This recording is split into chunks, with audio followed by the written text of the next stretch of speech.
Welcome to the White House Hangout on Startup America. I'm sorry we're running a few minutes late. Really excited to be joined by Steve Case and Anish Chopra. Gene Sperling should be here any minute. With that, I'll turn it over to Steve for an introduction, then to Anish, and we'll get right to your questions. Well, great. Well, thank you, everybody, for joining us. It's an exciting time. We launched the Startup America Partnership a year ago this week, and we've now have 18 startup regions where we've rolled this out, and also about 50 companies now are providing resources. So I'd encourage you to look at the startupamericapartnership.org site to get some sense of what some of those resources are. So that's one thing I do. I also, in addition, I'm focused working with the White House and Congress on some legislation related to entrepreneurship. We'll talk about that as well. And my day job is backing companies through my firm Revolution. We back companies like Zipcar and Living Social and so forth. So we're very pro-entrepreneur and love to have this opportunity to talk with a lot of you all around the country about entrepreneurship.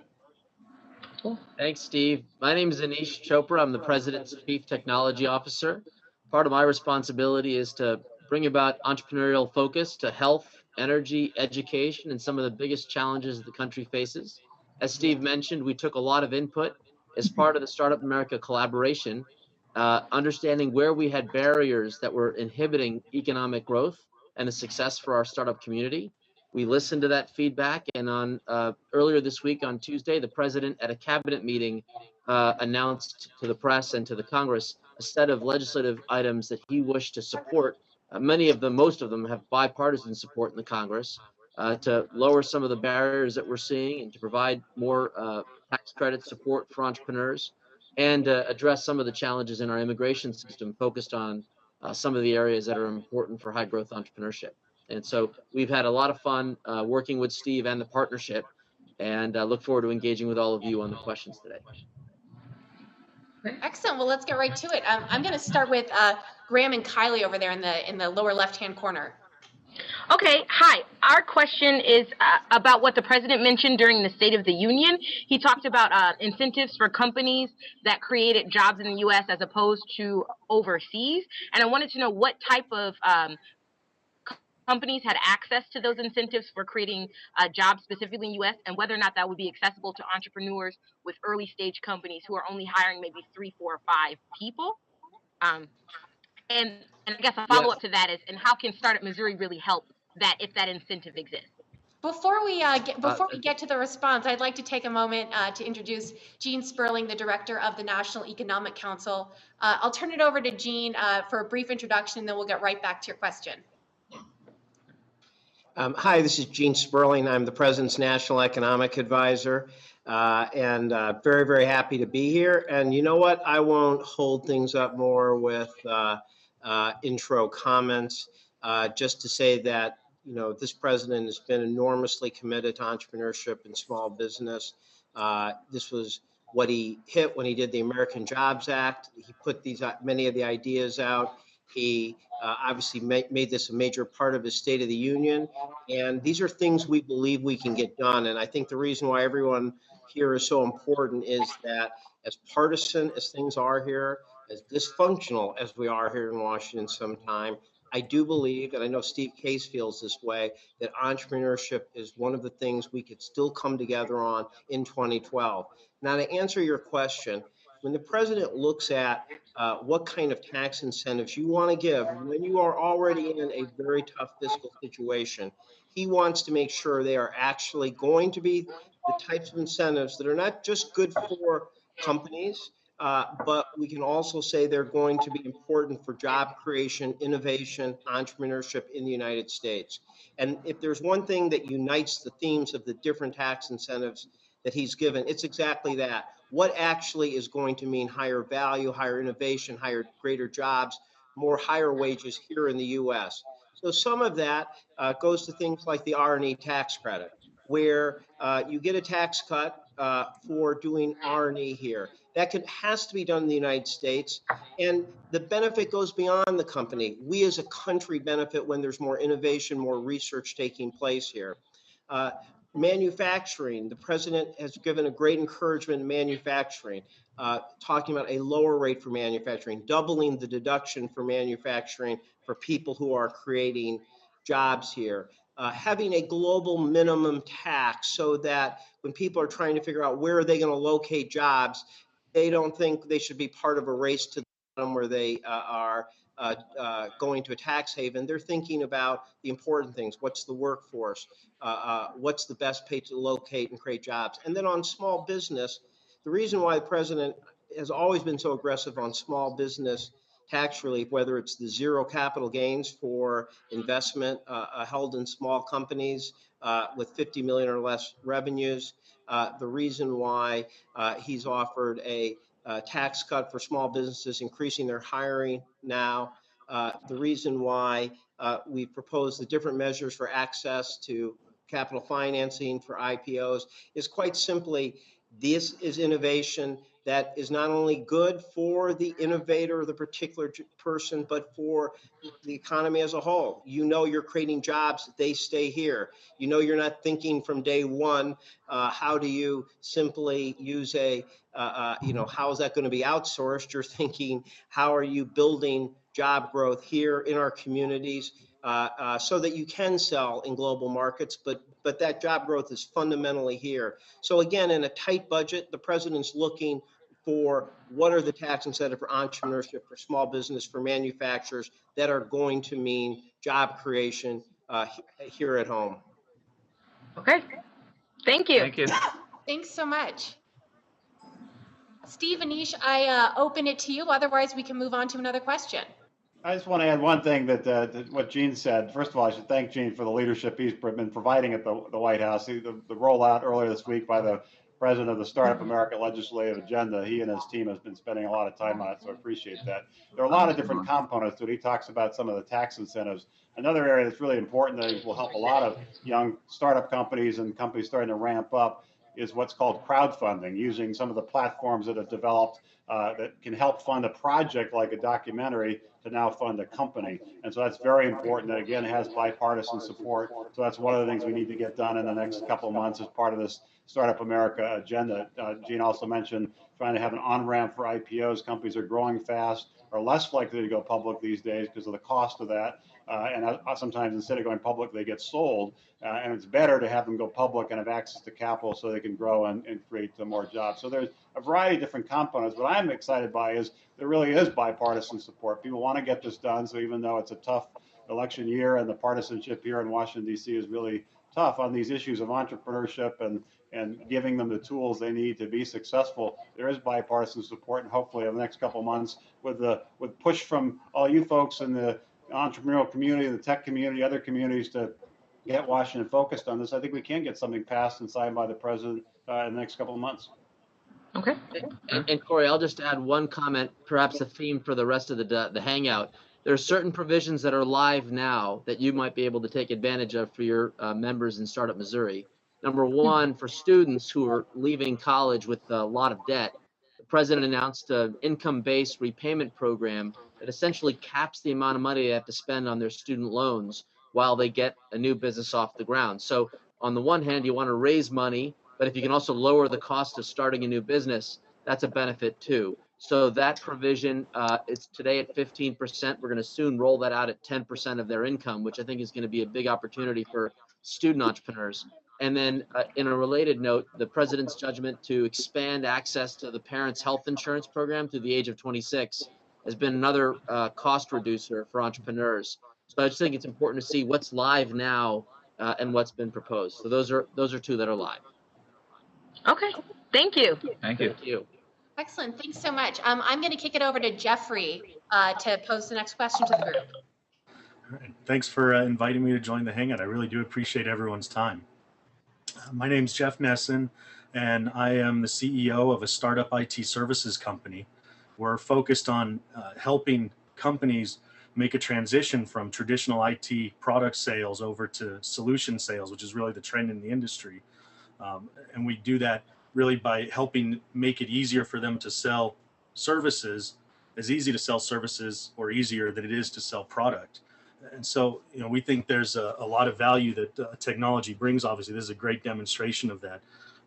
My question is, as I look through the Startup America website, what I see in there is a lot of information about traditional already existing types of things that we have access to. And I was wondering if the Startup America Partnership is going to come up with its own sort of value add that we can take advantage of either through the website or any other way. Well, let me start, and others could add to that. I think we launched the partnership, announced it about a year ago, started hiring people in the spring, started assembling partners in the summer, and then launched the first version of the startupamericapartnership.org website in the fall. And so we have done, the focus in the year really was getting launched and aggregating resources from existing companies who could provide either free access to things, software, for example, to help you get started, or discounted access, or mentoring services, or things like that. So we didn't want to reinvent the wheel. We really wanted to go to organizations that already exist. They're doing some things in the space and figure out ways to accelerate their efforts to reach more companies and help more startups. So that really was the first wave where we really wanted to get up and running. But we're the first to say Startup America Partnership is a startup. We're just getting going. And one of the important things is getting feedback in terms of additional resources that would be helpful. And it obviously depends on what sector you're in, sometimes what region you're in, which is why we've launched these startup regions. We're now up to 18 regions. We had, I think, 9 launched this week. And we recognize that although what we can provide at a national level in terms of resources is important, ultimately what happens in each of these regions is where the rubber meets the road because of the uniqueness of each region. So we welcome you to give us feedback on what we can do at the national level, but also get involved in what's happening at a regional level. And if there isn't yet a startup region in your area, help us launch one. And if you don't mind, Corey, I might add a comment on this in terms of what's new.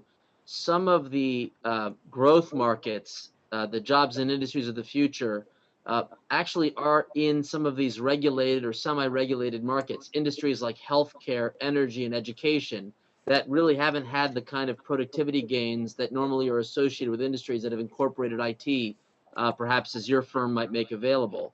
So to give you a flavor of how we're kind of bringing some new approaches to this, we have just a week ago, we announced this summit, a care delivery innovation summit, how we're going to change the way the healthcare system works by changing incentives to payers and to doctors and hospitals around the country. So a company called Sanofi Aventis, this is a large multi-billion-dollar pharmaceutical company, sees an opportunity to incorporate information technology to better manage patients with diabetes. They announced a partnership with the Startup America Partnership where they're going to offer a $250,000 prize to the best company idea to help folks manage their diabetes using the power of information technology. It's basically an open innovation program where Sanofi, for the first time, is opening up its own business development function, looking at partners and harnessing the Startup America Partnership ecosystem so that the companies that they support, some will make it through their prize hurdle and others that may not make it still have good and viable products, and they're going to get support services. They did this last year, and the winning app that they picked is from a company called Ginger.io. They raised $1.7 million, hired 7 people, and hit the ground running as a startup because they're able to tap into this open innovation program. You're seeing that in health, energy, and education, where we're bringing policy changes and innovation together to create new market opportunities. Excellent. Thanks so much. Thanks for your question, Jeff. Hey, Julie, do you want to go next? Sure, yeah, hi. Oh my gosh, this is so fun. I love this Google Plus Hangout thing where we're able to do this all together. I can't get over how cool this is. Hi, Steve. Hi, Jean. Hi, Anish. First of all, Steve, I'm a huge fan of yours. My company is a startup in South Florida called Made in USA Certified, and I'm a member of Startup America. Right. And I actually met Danielle and Erica on the plane coming back from DC, which was so strange, and they got me to sign up. And Good. I'm glad they're working the planes. they were working JetBlue for sure. and Anish, I was coming back actually from seeing you speak in DC at the Council on Competitiveness. Oh, great. Yeah, you did a great job, and Thank you. I love what all of you guys are doing. And Jean, you guys at the White House, the last State of the Union was a great speech by the president. I love the focus on U.S. manufacturing. Obviously, our company, Made in USA Certified, certifies companies' products that are manufactured in the United States to verify compliance with U.S. laws and regulations in regards to claiming that they're made in USA or product of USA. We also do service in USA certified for call centers and software developers because we want to see a lot of those jobs coming back to the United States as well. So since I'm a huge fan of all three of you, like seriously, this is a rock star moment for me. I want to know how Made in USA Certified can work together with the White House and Startup America to help support U.S. manufacturers here in the United States, make sure that federal funds for the Buy American Act and the American Recovery and Reinvestment Act are going to true American companies that are really manufacturing here. I think it's really important that there's some accountability out there in terms of companies that are claiming that they're manufacturing products here in the United States. And that's what we do. So I want to work together with you guys and create some kind of a coalition to support that. And that was kind of my question. So what can we do to work together? So, first of all, I think you need to. I think you have to have slight or higher aspirations for rock stars than Anish and I. Really? Okay. I do know Bono, so maybe we can try to get you a real rock star. But Steve, maybe. But listen, in all seriousness, this is an issue we are talking about around the White House. I mean, we're aware of the issue. We're aware of whether it's been updated enough, whether it's as modern as it should be. So I'd be very interested in talking to you, in the next couple of days and seeing what you're doing, because I think it's a very important issue. And the president has spoken those words, "Made in America," several times, including the State of the Union, the American Jobs Act speech. So. I think it's very important. We want it to be modern. We want it to be up to date. But I think what you're saying about understanding what is certified, what qualifies, is a very interesting topic to us. So we'll figure out how to talk after this. Okay, cool. And I'll just, maybe the one thing that I'd add is part of our theory of transparency is that you see on recovery.gov all of the dollars that we are spending. And so one of the benefits of having an open transparency initiative is it allows folks like you and others to say, look, we're taking a look at the data and we're finding things that are interesting and perhaps worthy of some kind of a reaction. We've seen this happen, for example, in other standards areas like Energy Star. I was in New York City just about a week and a half ago at a Clean Web hackathon, and a young guy built over the weekend an app that took Energy Star data and retail pricing data and created something called Econify, which allowed consumers to know when they're buying a washing machine or an appliance, a fridge of sorts, that they could cross-tabulate the Energy Star ratings, which come from government databases, with the retail pricing data that comes kind of like your traditional shopping service. And he built it in a weekend, a very thoughtful customer interface, so that the power of the consumer in determining whether or not they wanted to use that other data in making a purchase decision. It's the power of open government. It's the power of open data. We love the fact that he could build that kind of capability, and maybe your Buy America standard might have another kind of mashup that looks into these. So we'd be very keen to hear your thoughts. But again, you don't have to ask permission to use open government data. You can just, as any American can, visit data.gov and take advantage of that open resource and build apps that might benefit the American people. The only guy to add is thank you for becoming a Startup America partnership company. We want to get all the startups that can use some of these resources and benefit from some of the regional activities signed up. So for those companies out there or entrepreneurs who are thinking of whether it's an idea phase or a startup or a ramp up or a speed up, there's 4 different phases. You'll see that on the startupamericapartnership.org site. We really want to be helpful, and the best way to be helpful is to get companies signed up, starting to use the things that are there and suggest new things that we can add to make it easier to scale your companies. Cool, thank you. Thanks, Julie. I'm going to turn it over to Nicholas. Hi, I'm a video blogger. I'm in Denmark. I'm a big fan of Google, and they have the 20% time. I'm wondering if you can do something like encourage more companies to have 20% time, like all over the country. Is that a good idea, do you think? I hope it's relevant. All you, Steve. Do you want to explain for folks that aren't aware what the 20% time at Google is all about?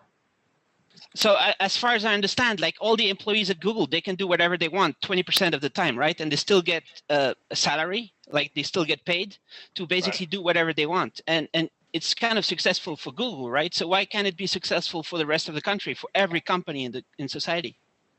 Well, I'll start and others can add to it. I think obviously Google's been tremendously successful. I think the 20% program they put in place has helped do that because it's attracted people who might not otherwise have come. And some of the ideas that they did in their 20% time have led to some great successful products and services, Google News and many other things. So it clearly has worked for them. And I think it is something that many other companies should look at. Obviously, it depends on the nature of the kind of work people are doing and how they could best use that 20%. So I'm not sure it's the kind of thing that applies all the time. If you're working in a restaurant, for example, you probably not practical for you to take 20% off of your time off. But for many companies, particularly services, technology kinds of companies, it is something that could make a lot of sense. And I think other companies are learning from that. One of the great things about this entrepreneurial community is people watch what's happening and see what some of the success stories are and try to emulate that and learn from it. So the best ideas start in one place and over time are spread more broadly.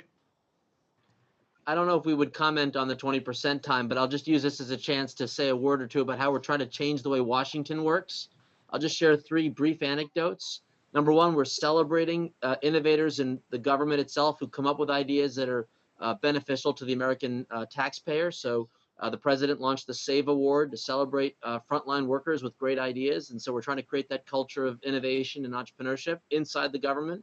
2, we have attracted entrepreneurs to come work in the government, even if it's temporary. Our Food and Drug Administration wants to redesign the way medical devices are regulated or managed, if you will. So we recruited some of the brightest minds in the country. Dean Kamen, who invented the Segway, Bill Hawkins, the former CEO of Medtronic. These are some of the brightest minds in the country. We've invited them to be on the government payroll at a massive pay cut, I might add, but to serve as either an advisor or an on-the-ground partner to bring about some structural change. And that's a new way of doing business in Washington. We've had them on board for 3 months, and they're supposed to finish over the next 3. And then third, we're increasingly tapping into the open innovation community. We are issuing challenges, prizes, and competitions so that the American people can compete and solve global problems, or at least the U.S. version of those problems. Lowering healthcare costs, improving energy efficiency, addressing the educational quality challenges. These are opportunities. Now, it's not the 20% time per se, but it's about the spirit of bringing about a new way of thinking in a structured and thoughtful way, and we're trying to take those lessons inside Washington. So maybe one idea is to take this 20% time idea and apply it to the Congress. Maybe they should take 20% of their time and spend it with entrepreneurs, helping understand what's happening, because they really are the job creators and the innovators that are ensuring our competitiveness. And then they'll all come home and quickly pass the Startup America legislative package. So thank you for that idea. We'll take it and run with it. Thanks so much, Nicholas. Now I'm going to turn it over to Tyler, who's been patiently waiting for a while over there. No, it's fine. Definitely more important to hear from the folks who are head first into this. We cover their efforts a lot here at Fast Company magazine. But one thing I wanted to ask about was part of the legislative agenda. Steve mentioned it. That was unveiled on Tuesday is to increase crowdfunding. I'm curious about which crowdfunding projects you plan to use as models, and how can those models be extended to support business beyond the first projects that they do.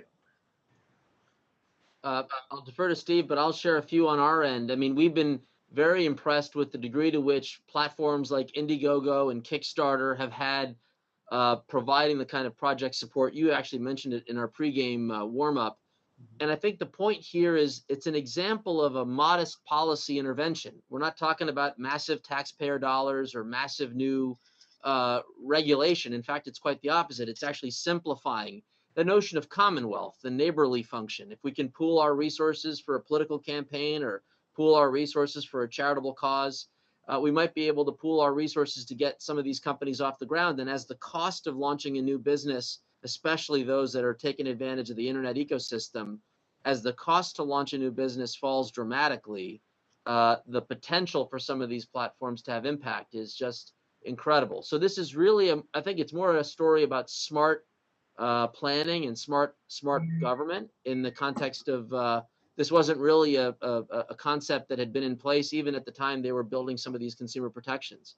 So I think the premise here is not we found the one solution and we're going to impose it on the country. It's rather we found an opportunity that looks promising. Let's get out of the way in a thoughtful and structured way, and let's do so in a manner that sees what might come out of it. It's I think has great promise and potential, but the great news about it is it's not like we're directing everybody to pursue this one tool. It's just we want to add one more tool to the toolkit.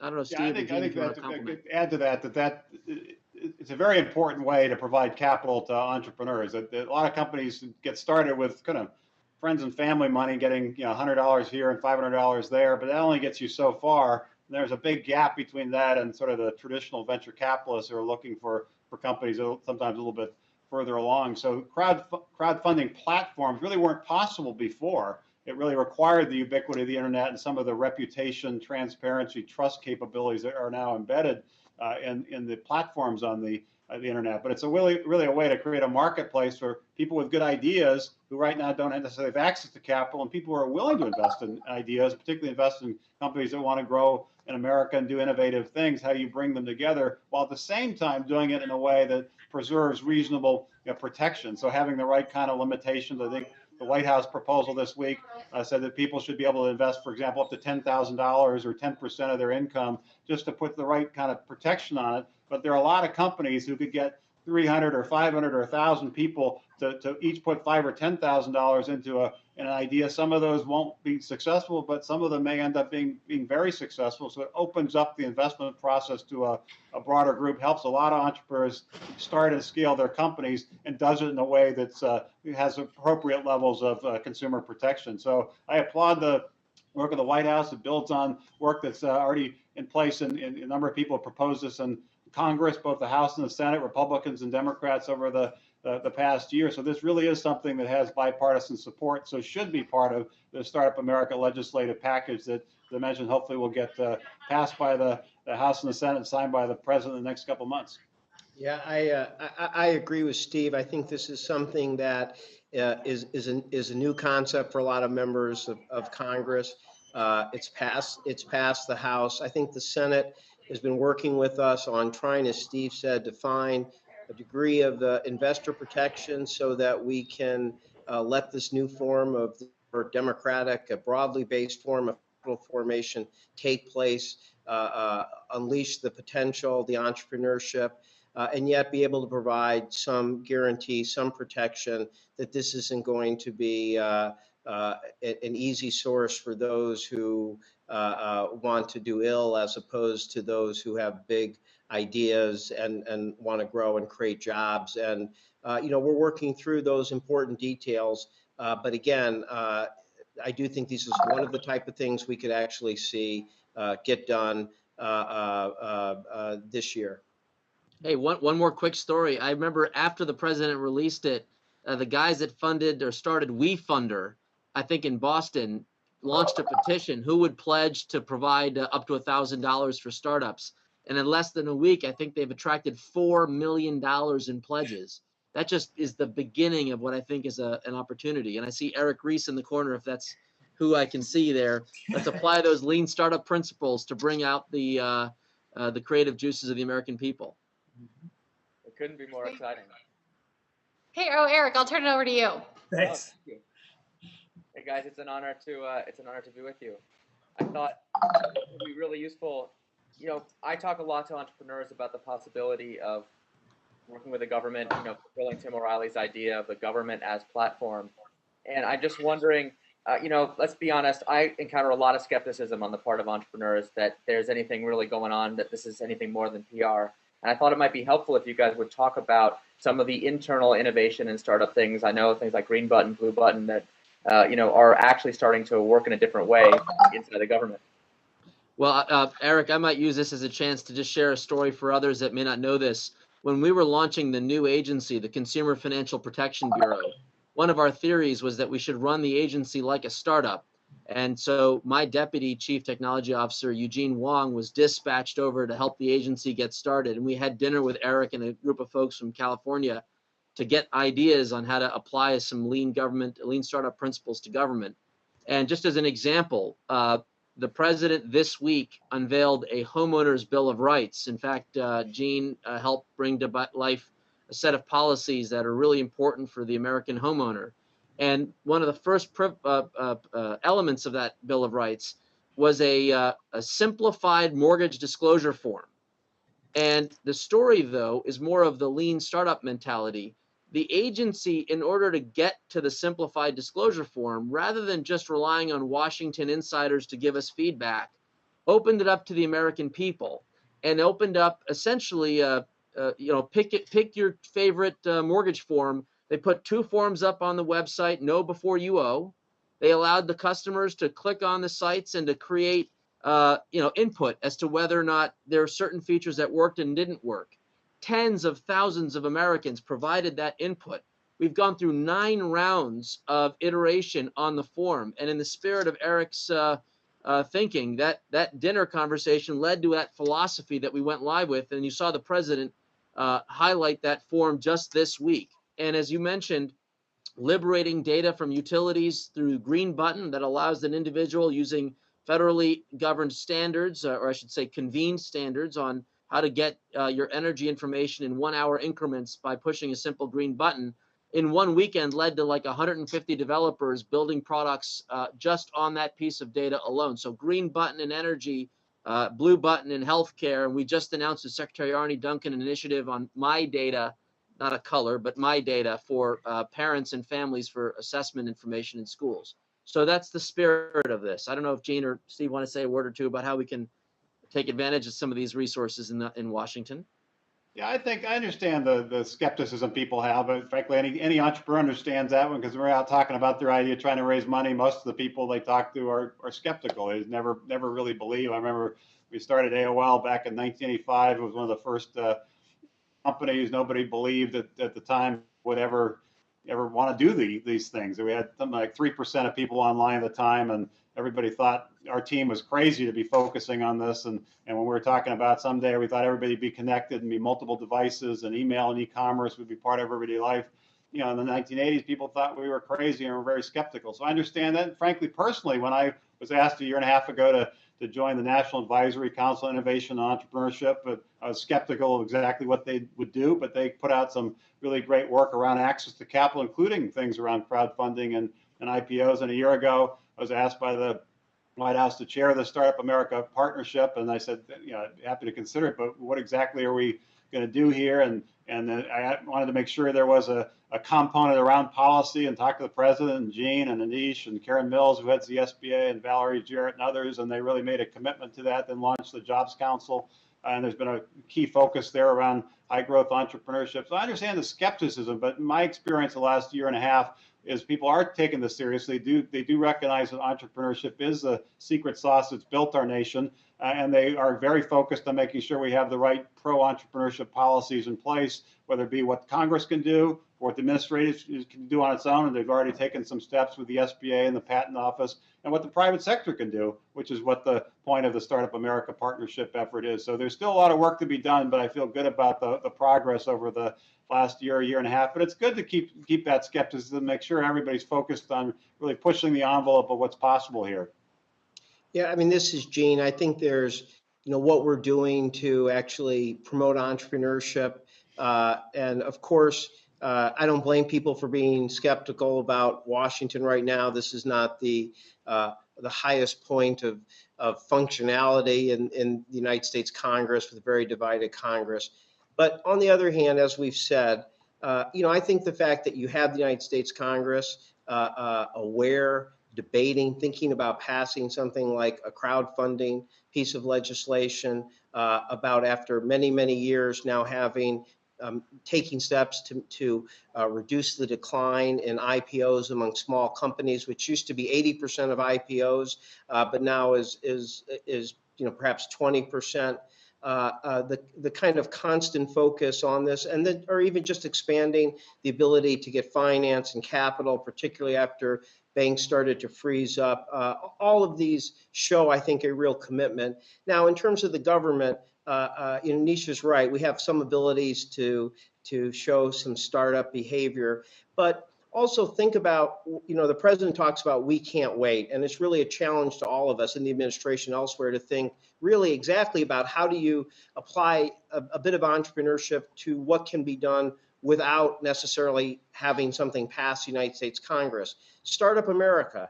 This is an ability of a president to go out and rally people to start an effort, to get somebody as devoted as Steve Case and Scott Case to take it over, and then to have 17 regional partnerships, all of these funds coming in. This is, Startup America is a startup. It is an act of entrepreneurship and innovation of how government can and a president can play a convening role. And I also just say, I was here for all 8 years during the Clinton administration. What you see from this team that's putting this on, Macon Phillips and others, is just constant innovation in transparency, democracy, participation.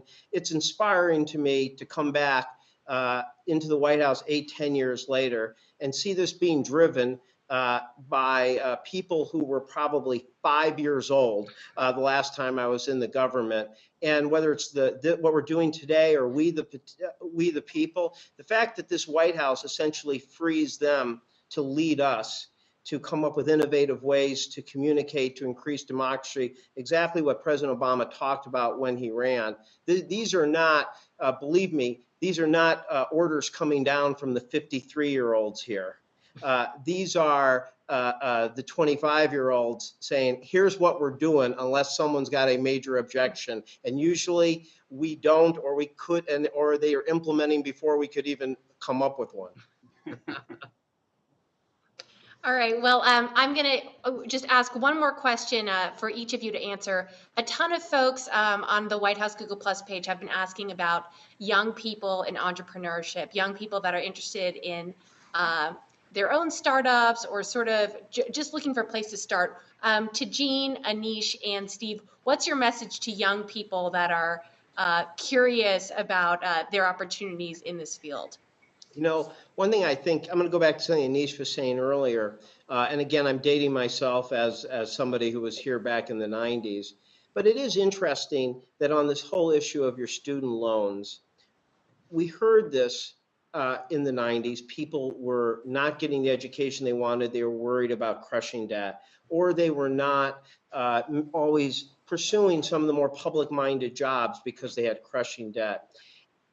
It is fascinating to see the degree now that people care about this because they want to, particularly as they're young, take chances. They don't want the shackles of their debt to make them have to meet a certain payment every month that would keep them from doing something innovative and creative when they're willing to live low on the hog for a while to build something. And so the fact that we now have an improved income contingent loan program, and what that means basically is you only have to pay a percentage as opposed to a certain amount. So if you're making very little for a while because you're starting your own company, that is something that you see your government actually encouraging taking risks, encouraging being willing to do what's really has been defining in the United States, which is that we're a place that celebrates people who failed 3 times and got it right on the 4th time. And I think you see more of the energy for that, the concern about the ability to try to come up with new types of financing, make it easier for people coming out of school to do so. There's just so much more energy, I think, coming into us about youth entrepreneurship. And I think that's one of the reasons that you see the reaction and energy coming out of the White House and Congress now.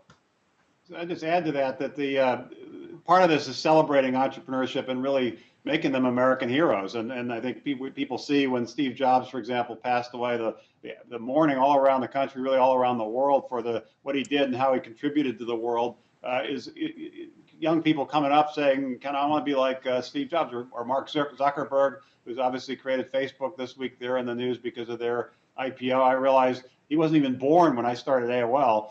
So a lot has changed. I'm a little bit more in the gene camp here. And Mark told me when I first met him a few years ago that he learned programming by hacking into the AOL system. He just wanted to apologize for that. But he took that idea and scaled it. And again, it's an inspiration to a lot of other people. So some of it is having that inspirational messaging, and that's why the president last week in the State of the Union talking about entrepreneurship and how it really is the story of America, I think is important. I'd couple that though with two things. One is there are entrepreneurship education programs. Junior Achievement does some other things, some things. The organization called Nifty, NFTE, does some things, and many others. So I'd look for those on the web. But also very important is encouraging people in the middle school and certainly high school to focus on these STEM topics around engineering, math, and so forth. Those are really the jobs and the skills of the future because we're moving to a more technology-enabled world. So some combination of celebrating entrepreneurship and creativity and innovation and risk-taking as a core national value, and our entrepreneurs are themselves national heroes, trying to figure out ways to instill that and expose people at schools all around the country relatively early through some of these educational programs, and particularly inspiring people to take on these subjects around engineering and math, which really are the best jobs of the future, but also will result in unleashing the next wave of entrepreneurship for our nation. And can I add one thing or two things actually? One, I just want to let people know that on SBA.gov, or Small Business Administration.gov, there is a youth entrepreneur website that does go through resources, how to plan, mentors, options for financing. That's one thing I wanted to say. And the second thing I wanted to mention is, when I was outside of government, I was really privileged to be a startup myself, but it was a startup in creating a center that helped advocate for education in the poorest countries. And as part of that, I went to a lot of social entrepreneur convening sessions. And I think one of the other things that's so exciting right now, and I really want to stress, is not just the daring entrepreneurs out there doing new technology, trying to create a business, but also the people who have taken that spirit towards reducing poverty, to better teaching, to one person I know who set up camp in Nairobi, Kenya, and is trying to do affordable toilets in the worst slums really in the planet. That entrepreneurial spirit is very important. And the fact that now so many people, when they come out and decide what they want to do as public service, or they want to address an important social problem, instead of them thinking simply what exists now, how can I get a low-level job there, how many people are taking that entrepreneurial spirit to think, how can I make sure poor 3-year-olds are reading by 5? How can I make sure kids that have fallen behind are getting after school treatment? My younger brother runs a Mosaic Youth Theater Group in Detroit, how they're getting African-American kids from neighborhoods that don't have a lot of opportunities to have those opportunities through theater that then helps them go to college and grow. I mean, these are some of the greatest entrepreneurs out there, and I think it's just important to see how much that entrepreneurial spirit has now gone over into the public service realm as well. And Corey, perhaps I might just round it out with 3 simple words: be like Mike. And you might want to say, what does that mean? The story is, it's Mike Krieger, the founder, one of the co-founders of Instagram. So, the First Lady invited him, well, the President invited him to join the First Lady in her box at the State of the Union. But more important than that, when Mike was a student, just finished college, he was thinking about how to train himself to become an iPhone app developer. What he did was he used open government data. He pulled crime data from the city of San Francisco that built an open government portal like the federal government's version, data.gov. He built an app, Crime Maps, I believe it was called, showed it to his co-founder, inspired some confidence in his co-founder that the guy knows what he's doing to build an iPhone app. And here we are. They're the app of the year in iTunes. They're growing leaps and bounds. They're hiring people. It's because he engaged in a process to solve problems, in this case, crime in the city of San Francisco, using open government data, which is freely available. And I think that story of be like Mike, tinker in health, tinker in education, tinker in energy. We're opening up these data sets and encouraging the private sector to open them up too. If you play and demonstrate, you can do some of these things. Perhaps you can both create a business in the same field or an adjacent one because you've built those skills. So be like Mike. One last point before we leave. I just wanted to thank Anish for what he's done. As some of you know, he's been the Chief Technology Officer for the United States for the last several years, but leaving his last day is next week. But he's done a great job and enthusiastically talking about the role of technology and reinventing government, how you open up these data to other people, but also been a great advocate and partner in a lot of these entrepreneurship initiatives. So just want to thank Anish for his leadership. We really all appreciate it. You're very kind. Thank you so much, Steve. And now next week you can be like Mike. You'll be out of a job. Well, we did have Eugen join late. We were on our last question. Do you want to do a fire round for one more? Eugen? Thank you. I joined late. Just wanted to maybe ask this: how do you connect people like Mike to the mentors? I'll defer that to Steve. One of the benefits of the Startup America Partnership is it's creating these regional ecosystems where mentors are joining. I was at the launch of Startup Virginia with Steve, and hundreds of folks came into the room, and leaders in the community offered to be supportive of entrepreneurs. Those regions are a great place. Steve, if you want to say a word about that. Yeah, there are, as I said before, there are some. First of all, look at the startupamericapartnership.org website. You also, if you can't remember all that, it's s.co. We've also, that domain, we'll get to that the site. And there you'll see some of the resources at a national level. But we really think, particularly around mentoring, a lot of the real action is at the local or regional level. So that's why we've been launching these different regional sites and trying to really, evangelize the importance of entrepreneurship and get people working together. Often there's interesting activities that exist, but people don't know about them or they haven't really been scaled up. So we're not trying to reinvent the wheel here. We're trying to take great organizations that already exist, that are providing great services, connect them to entrepreneurs that need those resources, and help them scale up by partnering with other organizations, larger companies, what have you. So it really is an acceleration effort trying to really take everything to the next level. Mentoring is obviously very important. People talk about the need for capital or talent. We didn't get into that, but the whole issue of high-skilled immigration and making sure we have access to the right engineers and entrepreneurs are important. But ultimately, getting the advice you need to figure out what decisions to make as you're starting and growing a company is important. Mentoring obviously is a key part of that and a key focus of the Startup America Partnership. All right, well, I just want to thank everyone for taking the time to join. Thanks to Jean, Steve, and Anish for joining us for this Hangout. Stay tuned. The whole video will be posted on whitehouse.gov later on, and look forward to more White House Hangouts. Let's start up America. Yes, right. Thank you. Thank you all. See you An later. economy that's built to last. Making it in America. In the future. Aloha.